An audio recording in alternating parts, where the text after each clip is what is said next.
শেষ হয়ে গেছে।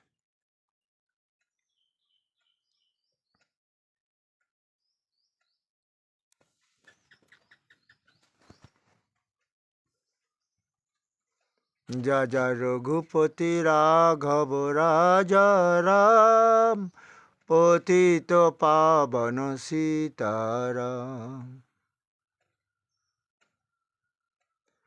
ईश्वर अल्लाह तेरो नाम, सबको सन्मति दे ভগবান। তুমি ঈশ্বর, তুমি আল্লাহ। কত সুন্দর গানটা। মহাত্মা গান্ধীজি এই গানটা গাইতো। ভারতবর্ষ হিন্দু মুসলমানের দেশ, তাই আমরা ভাই ভাই, একই বৃত্তে দুটি কুসুম, হিন্দু মুসলমান। হিন্দুর তার নয়নের মণি, মুসলমান তার প্রাণ।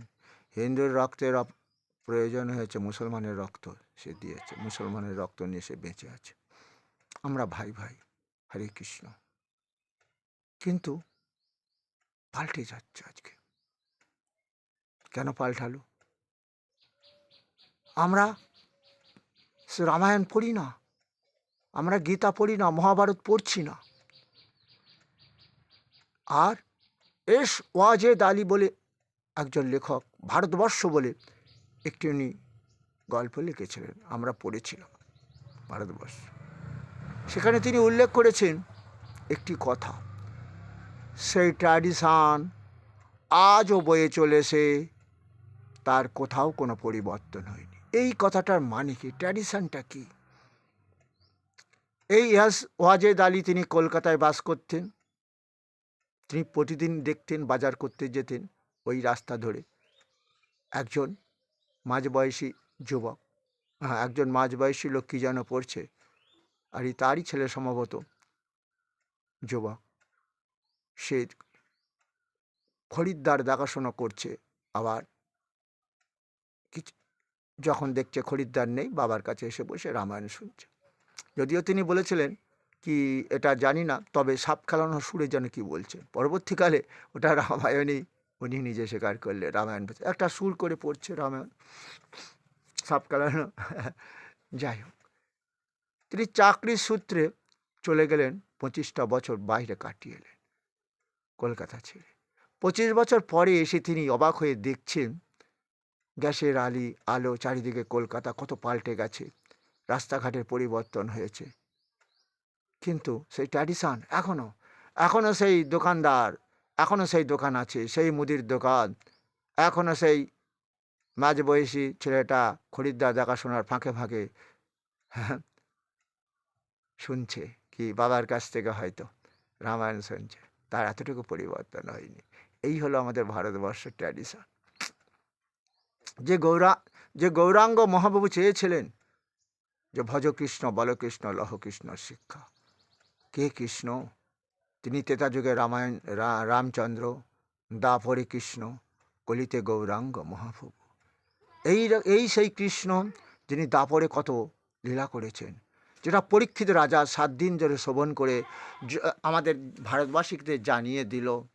আমরা জ্ঞানে অজ্ঞানে যদি কোনো পাপ কর্ম করে থাকি, তবুও 7 দিন ধরে যদি আমরা সেই ভাগবত শ্রবণ করি, ভগবানের লীলা কীর্তন, দেহ পাপ মুক্ত হয়ে যাবে, মৃত্যুর পর পরম মোক্ষ লাভ হবে।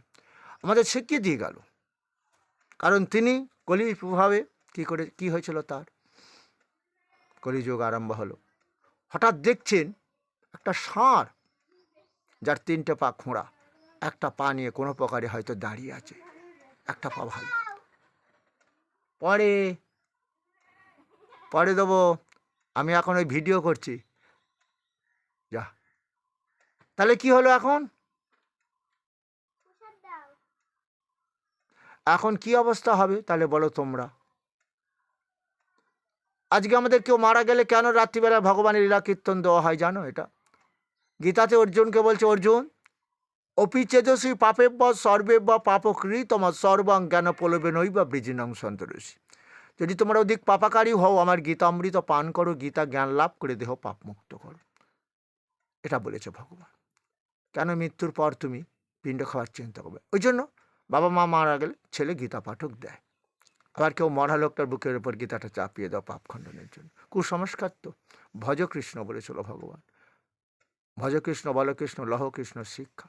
গীতা পড়ো, কারণ গীতাতেই তো অর্জুনকে বলেছিল, গীতাই আমার গৃহ, গীতাই আমার গৃহ, গীতাই আমার সব। সেটাই যেন কেমন হয়ে গেল। আজকে ত্রেতা যুগে কেউ মারা গেলে রাত্রে রামায়ণ হয়। কেন রামায়ণ হয়? যে রত্নাকর দস্যুবৃত্তি করত, সে কি হলো? এই যে কি গুরু, অজ্ঞান তুমি রান্ধস্য জ্ঞানঞ্জন শলাকায়া চক্ষুরুর্মিতং যেন তস্মৈ শ্রী গুরবে নমঃ। অজ্ঞানতার অন্ধকারে যারা ডুবে আছে তাদের চক্ষু দান করেন আবার গুরু। যেমন ডাক্তারবাবু, শলাকয়া শব্দের অর্থ হলো শল্য চিকিৎসক, তিনি ডাক্তার, আই স্পেশালিস্ট, শল্য চিকিৎসক। ছানিটা কাটিয়ে আবার ওই ব্যক্তি পুনরায় ভালো করে দেখতে পাচ্ছে, সেটাই হচ্ছে গুরু। তাই রত্নাকর যে দেহ দিয়ে পাপ কর্ম করেছিল, কি পাপ? সকাল হতো, গভীর বনে আশ্রয় নিত, বন দিয়ে রাস্তা, বনের মধ্যে দিয়ে কি হতো, যারাই আসতো, সাধু সন্ন্যাসী সাধারণ মানুষ, নারী পুরুষ, তাদের কাপড় চোপড় পয়সা করে কেড়ে নিত। দস্যুবৃত্তি যাকে বলা হয়। কিন্তু এই রত্নাকরের চেতনা এসে গেল। আজকে স্বয়ং ব্রহ্মা নারদ এসেছেন মর্তলোকে, যে রত্নাকরকে উদ্ধার করতেই হবে। তার মনটা বড় সরল, সে যে জানছে না যে ওই দেহ দিয়ে যে পাপ করছে, ওর বাবা মা বউ কেউ ওর পাপের ভাগ নেবে না, এটা ওকে জানাতে হবে, তাহলেই ওর দেহ পরিবর্তন হবে। কিন্তু কলিযুগে দেখতে পেয়েছ, বাবা মা পাপ করছে, মৃত্যুর পর পেটজনী লাভ করেছে, নরক যন্ত্রণা কষ্ট পাচ্ছে, ছেলে পিণ্ড খাইয়ে তাকে প্রসাদ, বিষ্ণু প্রসাদ খাইয়ে পাপ মুক্ত করে স্বর্গ লাভ করবে। সে বাবা মাদেরই নিজেরাই অ্যালার্ট নয়, এটা তো সবাই জানে। পাপ করেছে রাশি রাশি, ভুগবে কি তোমার মাসি বেশি। তাহলে যেখানে যে ব্যক্তি মারা যাওয়ার পর যে হরি বল বলছে, হরি বলটা আমি বলি, সঙ্গে হরে কৃষ্ণ কৃষ্ণ কৃষ্ণ হরে হরে, হরে রাম রাম রাম হরে, এই যে মহামন্ত্র বলতে বলতে যাচ্ছে, আমার ছেলে দেবে, এটা আমাকে শুনতে হবে, গীতা শুনতে হবে, হরিনাম গাইতে হবে। এটাও কিন্তু মানুষের চেতনা আসছে না। সব থেকে দুঃখ কোথায় দেখেছো? তাহলে গুরু দীক্ষা নিয়েছিস, সেটাও বোধ নেই মানুষের। তাহলে এই যে অবস্থাটা সৃষ্টি হলো, কেন সৃষ্টি হলো? তোমরা বলবে কলির প্রভাব।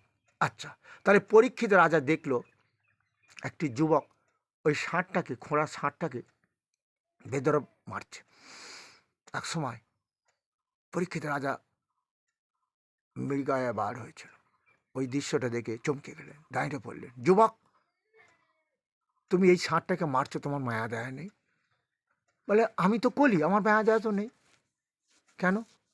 বলে এই যে ধার্মিক রাজা, ধর্মরাজ, সত্য ত্রেতা দাপর অবধি মানুষ ধর্মকে আশ্রয় করেছিল, কলিতে করবে না। তাই বেচারি কী করতে এখানে থাকবে, চলে যাবে। আর ইনি থাকলেও তো কোনো লাভও হবে না, থাকবে উনি, কারণ ধর্ম তো মানুষ পথে চলবে না, আমি তো কলি হব রাজা, এই কলকি অবতার। তাহলে বোঝা গেল। তবে এরই মধ্যে যদি কেউ কিছু একটু ধর্ম করে, ধর্মপথে চলে, সেটাই গৌরাঙ্গ মহাপ্রভু বলেছিল, শুন মিশ্র কলিযুগে নাহি তপযোগ্য, যেজন ভজে কৃষ্ণ তাহার মহাভাগ্য। অতএব গৃহে তুমি কৃষ্ণ ভজ গিয়া, কুটি নাটি পরিহারি একান্ত হইয়া, সাধ সাধন তত্ত্ব যা কিছু সকল, হরির নামে মেলাবে সকল। হরিনাম করো, কৃষ্ণ নাম করো, গীতা পড়ো, এটা বলেছিল মহাপ্রভু। কারণ গীতাতে তো লেখাই আছে, মহাপ্রভু বলেন পাপাহত কলিজীবদের কৃষ্ণ নাম ভজিয়ে তাদের দেহ পাপ মুক্ত করব, দীর্ঘ আয়ু লাভ করবে। কারণ কলির প্রভাবে 12টার সূর্যের তাপ পড়বে, আকাশ বাতাস জল দূষণ হবে, নূতন নূতন রোগের প্রাদুর্ভাব ঘটবে, অকাল মৃত্যু হবে। এটা আমি কেমন করে সহ্য করব? আমি তো তাদের বলেছিলাম, অর্জুন সর্বধর্মান পরিত্যাজ্য মামেকং শরণং ব্রজ, অহম তাম সর্বপাপেভ্য মক্ষয় স্বামী মা শুচু। হে অর্জুন, সব ধর্ম ত্যাগ দাও, আমার ধর্ম পালন করো, আমি কথা দিচ্ছি সব পাপ থেকে তোমাকে আমি মুক্ত। এই যে সব ধর্ম ত্যাগ করতে বলছে, এটা মানুষ বুঝতে পারছে না। আশ্রয় করিয়া ভজ শ্রী গুরুর চরণ, যা হতে মেলে ভাই কৃষ্ণ প্রাণধন। কৃষ্ণ তোমার প্রাণ, এই যে ধনের জন্য পাগল হয়ে গেলে, ধন ধন ধন কি ভোগ করাচ্ছে কৃষ্ণ, সেটা কি চিন্তা করেছো? তাহলে ধন তৈরি করে লাভ কি হবে? ডাক্তার, রসগোল্লার খাওয়া হবে না, বলে সুগার হয়েছে, মরেই যাবো ডাক্তার। তাহলে ধন ভোগ করতে পারলাম না। হ্যাঁ, আমি তো এতদিন তো ধনের চিন্তা করতাম, ধন কি করে হবে। এ জগতে হয় সেই বেশি চাই, আছে যার ভুরি ভুরি, রাজার হস্তে করে সমস্ত কাঙালের ধন চুরি। রাজা হয়ে ধন চুরি করেছি, কেউ আমার বিরুদ্ধে কোনো কথা বলতে পারিনি হয়তো। কেউ বলে দেখেছিস পাপ করেছিস, তার ফল আমাকে ভুগতে হচ্ছে এইবার। সে হচ্ছে সজাগ হয়ে গেল। তাহলে পাপ মুক্তর জন্য কি হবে? তাই সেই রত্নাকরের অবস্থা তাই হলো। আজকে ব্রহ্মা নারদ এসে বলছে, রত্নাকর তুমি যে পাপ করছো বাবা, পাপ, হ্যাঁ করছি। এই পাপের অন্ন আমার বাবা খাচ্ছে, মা খাচ্ছে, বউ খাচ্ছে, তারা নিশ্চয়ই আমার পাপের ভাগ নেবে।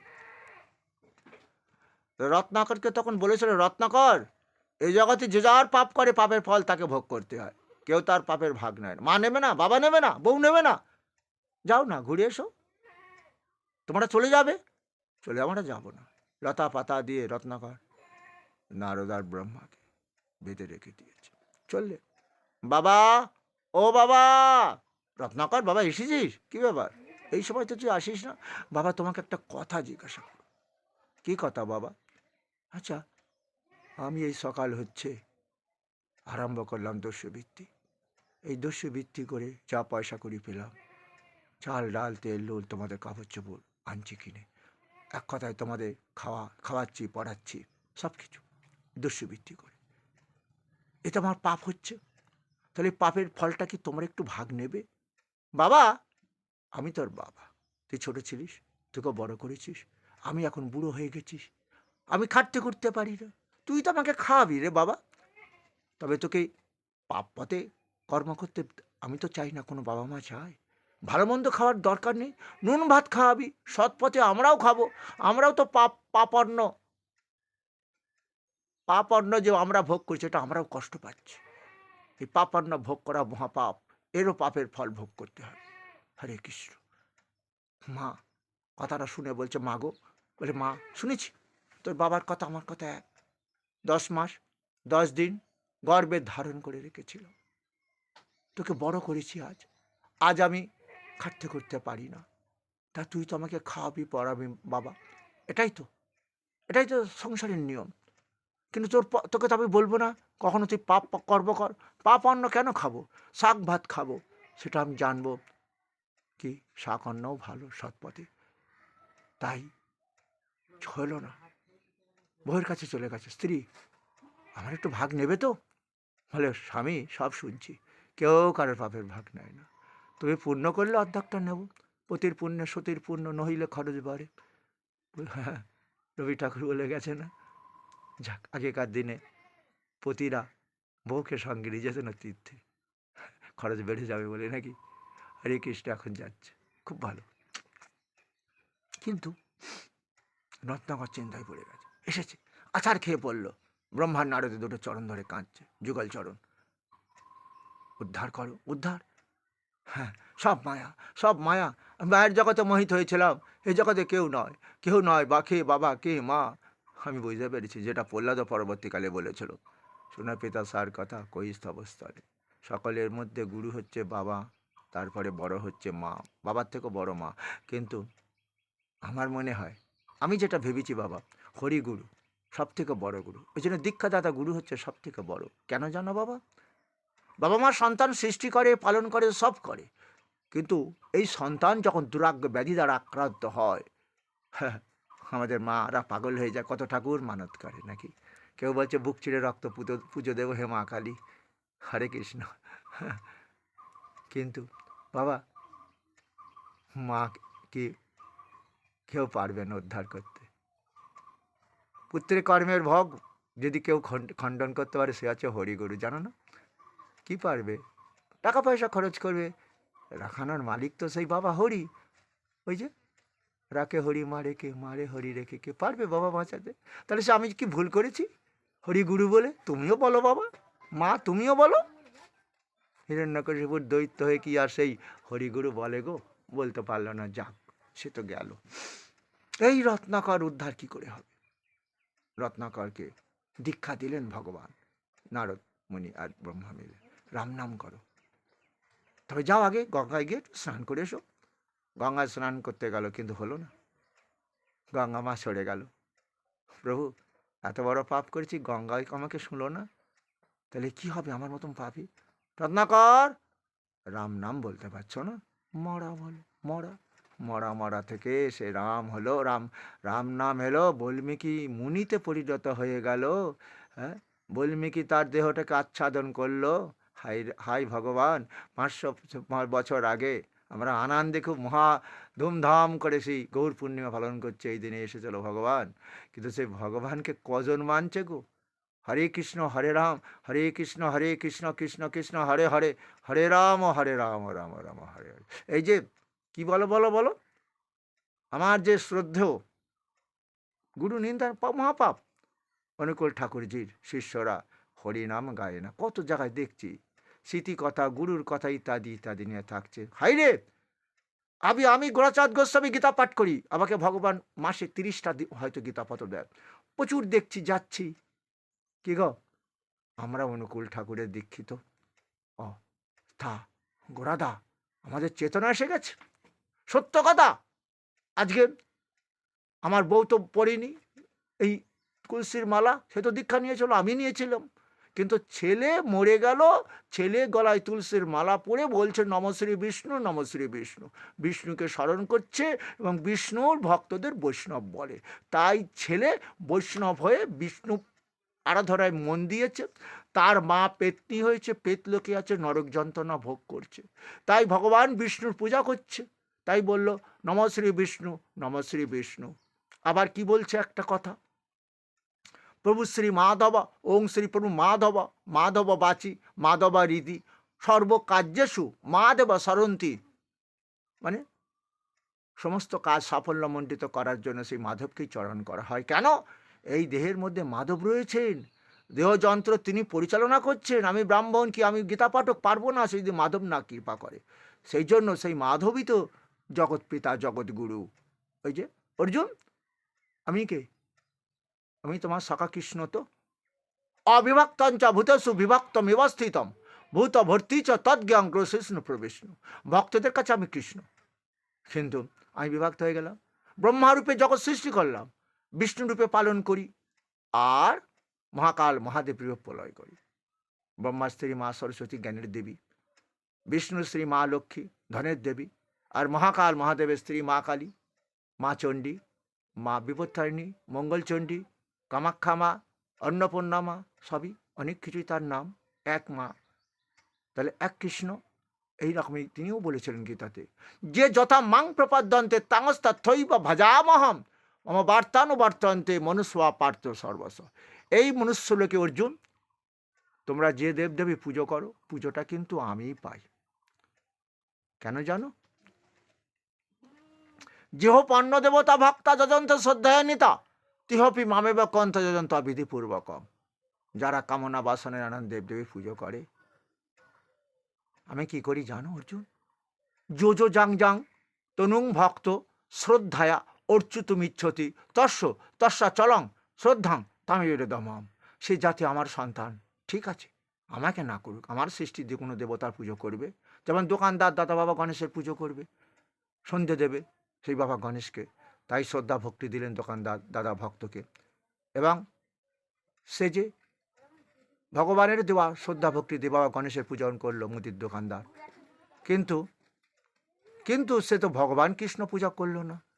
তাহলে মৃত্যুর পর ওই জন্য তার ছেলে গলায় তুলসীর মালা পরে বৈষ্ণব হয়ে বাবাকে উদ্ধার করছে। হরে কৃষ্ণ। সেই ভগবান। আমি দুঃখ পাই যে মহাপ্রভু মাত্র 49 বছরে কেন চলে গেছিলেন, দুঃখ করে বলেছিলেন কলির জীবের কোনো উপায় নেই, রাস্তা নেই, কারণ তারা গুরুর জ্ঞানের কথা, ঈশ্বরের জ্ঞানের কথা মানছে না। আমি যে ঈশ্বর, ওরা আমাকে মানল না। ঠিক তাই, কথাটা কত দুঃখের। কেউ বলছে অনুকূল ঠাকুর আমাদের ঈশ্বর, ভালো কথা, যদি উনি ঈশ্বর হয় ভালো কথা, তাহলে সেই অনুকূল ঠাকুরের শিষ্যরা মারা যাচ্ছে, সেখানে কেন বেদপাঠ হচ্ছে? বেদপাঠ কেন হবে? বলো বলো, বেদপাঠ কেন হবে? বেদটা কে কে কে কে ওটা? হ্যাঁ, বেদপাঠ শুধু নয়, বেদপাঠ হচ্ছে তো ওই যে বাবার শ্রাদ্ধ শান্তি, তার আত্মার শান্তির জন্য যজুর্বেদ পাঠ হচ্ছে। ৩৩ কোটি দেবতা যত পুজো করা হয় সবই ওই যজুর্বেদেরই অংশ।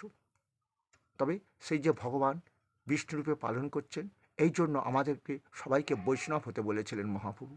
অন্তত গলায় তুলসীর মালা পরো, মাছ মাংস খাও, তাতে কোনো দুঃখ নেই। একদিন সেই ভগবানের এমনই লীলা, তুলসী মালা যারা পড়ে না, দেহ রোগমুক্ত হয়, পাপমুক্ত হয়, জানো না? গ্রহণ লাগলো, রোগ জীবাণু ভরে গেছে, তুলসীর পাতা দিয়ে রেখেছিলেন।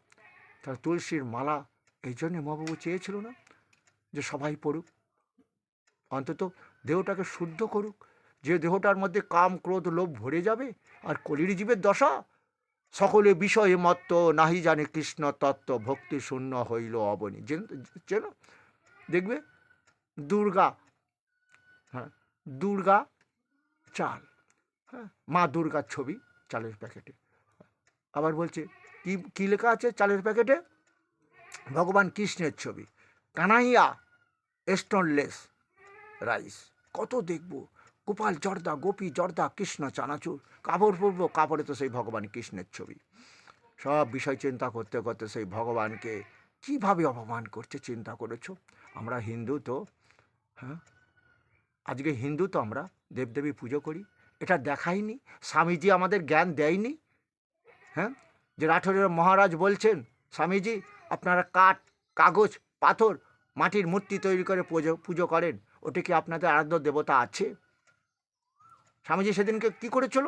রাঠৌরের মহারাজকে শিক্ষা দেওয়ার জন্য ওনার চেয়ারে বসে আছেন, উপরে একটা বয়স্ক লোকের ছবি আছে, বললেন ওই ছবিটা দিই। নিয়ে তিনি কী করতে চেয়েছিলেন? তিনি পারছেন না, তিনি তো কাগজটা মানেন না, ওটা নিশ্চয়ই মহারাজের কোনো আত্মীয় হবে, কি বাবা নয় ঠাকুরদাদা ইত্যাদি। তাই একজন ভক্তকে বলছে তুমি শুধু ওনার মুখটা লুক করে একটু থুতু ছিটিয়ে দাও। তখন রাঠৌরের মহারাজ বলেছিল, Swamiji it is my grandfather. Swamiji বললেন no never, it is a paper. এইভাবে সৎসঙ্গ লাভ করেছিল রাঠৌরের মহারাজ। তাই বলেছিল, প্রভু স্বামীজি সৎসঙ্গ লাভের প্রয়োজন কেন আমি বুঝতে পেরেছি। আমার যে অহংকারটা ছিল যে কাগজ পাথর কাঠের মধ্যে দেবতা কি থাকতে পারে, সেটা আমি আজকে বুঝতে পেরেছি স্বামীজি। আজ তোমাদের চেতনা হয় না, কেন এইগুলো নিয়ে ব্যবসা করব? হ্যাঁ, সেই ঠাকুরকে অপমান করা হবে। তাপস প্রামাণিক বলে বীরভূমে একদিন কেস করেছিল, জানো? হাইকোর্টে কেস উঠে আছে এখনো। তা পুরাকায়েত বললেন ওয়ান ম্যান নট অ্যালাউ, একজন মানুষ এলে হবে না। তার অন্তরে লেগেছিল যে ইস, তিনি লিখেছেন, কাগজে দিয়েছেন, লিখেছিলেন যে বিভিন্ন দেবদেবীর কিনে আমরা ব্যবসা করছি, মুড়ির প্যাকেট, চানাচুর প্যাকেট, জর্দার প্যাকেট, মুড়িটা খেলো, জর্দাটা খেলো, প্যাকেটটা পড়ে থাকলো, সেই ভগবানের ছবিটা রাস্তায় নোংরা ডাস্টবিনে পড়ে রইল। এইভাবেই ভক্তিশূন্য করে ফেললাম, জানো? আজকে তার পরিণতিটা কি হলো দেখেছো? কি ভাবছো? যুদ্ধটা দেখেছো? হ্যাঁ, ওই যে পরিত্রাণায় সাধুনাম বিনাশায় চ দুষ্কৃতাম ধর্ম সংস্থাপনার্থ, কত মানুষ অসুরবৃত্তি আরম্ভ করলো। এখন কে বলছে? কোনো একজন ব্যক্তি বলেছে মরা বাবার ছবিগুলো বাড়িতে রেখো না তো ভূত প্রেত থাকবে। হাই ভগবান! আমি বললাম খুব ভালো কথা, যাক তাইতে দেখছি বাবা মার ছবি অনেকে বাড়ি থেকে ফেলে দিচ্ছে। হ্যাঁ, কারণ জীবিত থাকালীন বাবাকে যারা সেবা করলো না, তার ছবিটাকে ঘরে রেখেই বা কী হবে? যে মৃত্যু দিবস পালন করে না, খেতে দেয়, ও ছবি কি খায় নাকি?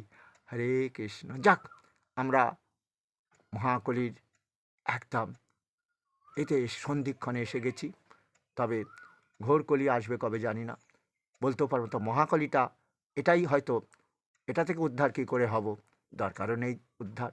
হ্যাঁ, নিশ্চয়ই উদ্ধার হব। ওই যে দেহ দিয়ে মহাপ্রভুর কথা, আপন আপন সবারে প্রভু করে উপদেশে, কৃষ্ণ নাম মহামন্ত্র শোনা হরিষে। হরে কৃষ্ণ কৃষ্ণ কৃষ্ণ হরে হরে, হরে রাম রাম রাম হরে হরে। নাকি কখন বোম পড়বে? ভারতের মধ্যে তো জঙ্গিরা ঢুকে গেছে নাকি, পাকিস্তানের জঙ্গি, কী শুনেছ? খবরে শুনছো তো? আচ্ছা, কিন্তু কি আছে? ওই যে রাত্রিদিন নাম লয় খাইতে শুইতে ভগবান বলেছে, খেতে খেতে শুধু কৃষ্ণ নাম করে যাও। যে কৃষ্ণ ভগবান গীতাতে বললেন না, অন্তকালে চ মামেব শরণমুক্ত্বা বা কলেবরম যা প্রয়াতি সমদ্ভবম জাতি নাস্তত্র সংশয়। এতে কোনো সংশয় নেই, মৃত্যুকালে যদি কেউ আমাকে স্মরণ করতে করতে দেহ ত্যাগ করে, মৃত্যুর পর পাপমুক্ত হয়, আমার আত্মা আমার বৈকুণ্ঠ লাভ করবে। আবার প্রয়োজন হলে নতুন দেহ তৈরি করব, আমার ভক্ত তৈরি করে পাঠাবো। তো অর্জুন, অনন্য চিন্তন্ত মাং যে জনা পর্যুপাসতে তেসাং নিত্যবি যুগক্ষেমং বহমম। আমি আবার জন্ম জন্মান্তর ওর যোগক্ষেম বহন করব, আবার নতুন করে দেহ যখন তৈরি করব। আমি তো কৃষ্ণ, নতুন দেহ তৈরি করি। তোমাদের বলেছিলাম, মম জনি মহৎ ব্রহ্ম তস্মিং গর্বং দধামহম সম্ভব সর্বভূতানাং ভবতি ভারত। এই ভারতবর্ষ, এই যে পৃথিবীর বুকে যত জীব জন্মায় তাদের আমি সৃষ্টি করি, মানে এই ধরিত্রী মাতার বুকে বীর্য সংকলন করলাম, সারা পৃথিবী জুড়ে কি জীব সৃষ্টি হলো। কেন এটা বুঝতে পারছো না? তাপামহমং বর্ষং নিগৃহমুসৃজামি চ অমৃতং চৈব মৃত্যু সচ্চাম অর্জুন। আমি কৃষ্ণ সূর্যরূপে তাপদান করি শুধু ইন্ডিয়াতে, সারা বিশ্বে। হরে কৃষ্ণ। সেই ভজ কৃষ্ণ আজ ওয়েস্ট বেঙ্গলে হয় মরা বাড়িতে গীতা পাঠ হরিনাম, আর সেই গীতা সারা ভারতবর্ষ জুড়ে পাঠ হচ্ছে। কালকে দেখছিলাম মুসলমান ভাইদের আল্লাহ আল্লাহ আল্লাহ বলে বলে চিৎকার করছে আর ধুলাসাই হয়ে যাচ্ছে।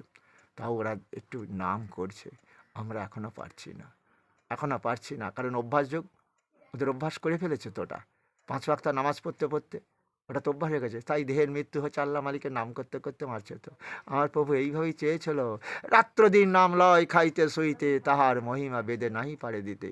যত দেবদেবীর পূজা করবে সেটা না খেয়ে করো, কিন্তু আমার হরিনামে বাধা নেই। খেতে খেতে শুতে শুতে তোমাদের মৃত্যু হবে। আগে মৃত্যু হতো স্ট্রোক হয়ে ঘুমের ঘরে, আর এ তো দেখছি যেভাবে বোম ফেলছে, দেখেছো বোমগুলো, আর কিভাবে যুদ্ধটা হচ্ছে।